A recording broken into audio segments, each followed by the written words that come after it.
Time travel to the Cretaceous. Explore a star station. Dare to investigate a dark, spooky house. The possibilities are endless with the Adventure Engine.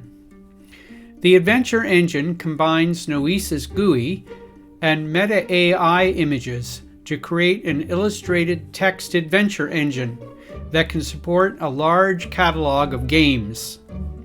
The games are entirely driven by a JSON stories file with options to describe and illustrate locations, provide up to 3 choices at each location, and maintain a treasure count and simple Boolean sets of values that can support collecting treasures and change the choices available based on items encountered, like keys, books, or spells learned.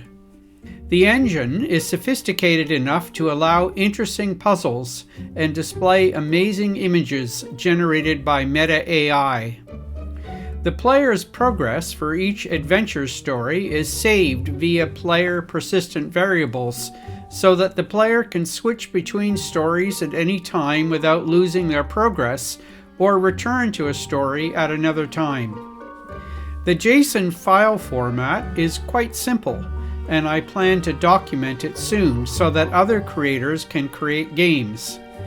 It is also possible that I might release a remixable version of the engine so that it can be incorporated into other worlds and used, for example, in arcade game rooms.